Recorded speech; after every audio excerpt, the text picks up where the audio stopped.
Bismillahirrahmanirrahim. Alhamdulillahi rabbil alamin. Wassalatu wassalamu ala sayyidil anbiya'i wal mursalin wa ala alihi wa sahbihi ajma'in amma ba'd. Бул жашоодо Аллах Таала жалпы адамзатка мээримдүүлүк кылып, пенделердин күнөөлөрүнүн көптүгүнө карабастан аларга өмүр, денсаулык жана ырызык берип келет. Бирок кээде пенделердин көздөрүн ачып, аларды хакыйкат жолго кайтаруу үчүн Аллах Таала ар кандай эскертүүлөрдү, аламаттарды, мисалы табигый кырсык, жер титирөө, шамал, сел жана башка ушул сыяктуу нерселерди жөнөтүп турат. Мунун максаты адамдарды Аллах Таала өзүнүн кулдарын туура эмес жолдон хакыйкат жолго кайтаруу, ар кандай бузукулуктардан, күнөөлөрдөн кайтаруу. Эми мындай учурларда адам эмне кылуусу зарыл? Эки нерсени эске алуу керек. Биринчиден, Аллах тараптан эскертүү келип жаткан учурда пенде Аллахтын азабынан, Аллахтын эскертүүсүнөн корккондугун билдириши зарыл. Себеби пайгамбарыбыз саллаллаху алейхи вассалам дагы катуу шамал болгондо же күн бүргөлүп келгенде Аллахтын азабы келип калбайт бекен деп өтө катуу коркот эле. Айша радыйаллаху анха риваят кылган хадисте келет: "Мен пайгамбарыбыз саллаллаху алейхи вассаламдын бир да жолу каткырып күлгөнүн көргөн эмесмин.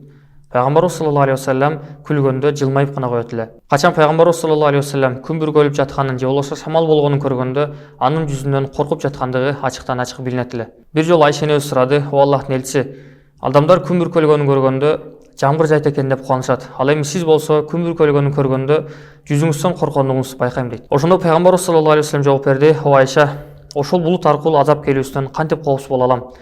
Бир коом шамал менен азапталган, башка бир коом болсо өздөрүнө келе жаткан азапты көрүп, бул келе жаткан булуттан бизге жамгыр жаайт деп айтышкан." Башка бир риwayatта мындайча айтылган: "Күн катуу бүркөлгөндө пайгамбарыбыз саллаллаху алейхи вассалам корккондуктан өңү өзгөрүп кетет эле. Ошондо пайгамбарыбыз саллаллаху алейхи вассалам үйдөн кирип чыгып, нары бери басып калат эле. Ал эми качан жамгыр жааганда рахмат экен деп, ачтып айтканда Аллахтын азабы эмес экен деп көңүлү жайыла түшөт эле." Башка бир хадисте айтылган: пайгамбарыбыз саллаллаху алейхи вассаламдын тирүү кезинде бир жолу күн тутулду. Пайгамбарыбыз саллаллаху алейхи вассалам кыямат болуп кеттиби деп катуу чочулап, кийимин колуна сүйрөп алып мешитке чыкты. Катуу корккондуктан өзүн жоготуп байкабай калган экен. Көрсө жанагы колуна сүйрөп алган кийими өзүнүн кийими эмес, үйүндөгү аялдардын бирисинин көйнөгү экен.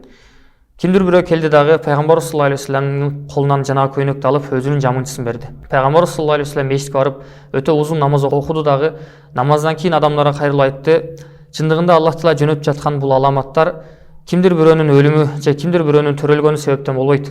Себеби арабтарда жахилият доорунда ушундай түшүнүк бар эле: качан күн тутулганда өтө бир улуу адам өлгөн болот же болбосо улуу адам төрөлөт деп айтышат." Пайгамбарыбыз саллаллаху алейхи вассалам айтып жатат: "Валакинналлаху азза ва жалла юрсилуха юхауфу биха ибадаху." Бирок Аллах Таала өзүнүн пенделерин коркутуу үчүн мына ушундай аламаттарды жиберет дейт. Аллах Таала Кур'анда бир аятта тозок азабын баяндагандан кийин мынтип айткан: "Залика юхауфуллаху бихи ибадаху я ибади фаттакун." Муну менен Аллах Таала өз пенделерин коркутат: "О менин кулдарым, андыктан менден корккула." Башка бир аятта айтылган: "Ва юхайзирукумуллаху нафса." Аллах силерди өзүнөн сестентет дейт. Демек Аллах Таала пенделерди коркутуу үчүн ар кандай аламаттарды, кырсыктарды жөнөтүп жатканда пенделер ошол убакта жылмайып же болбосо Аллахтын азабынан коркпогондой көрүнүш кылбастан, тескерисинче Аллах Тааланы эстеп, зикир дуа кылып, күнөөлөр үчүн Аллахтын азабынан коркуп, тооба кылууга шашылуу керек.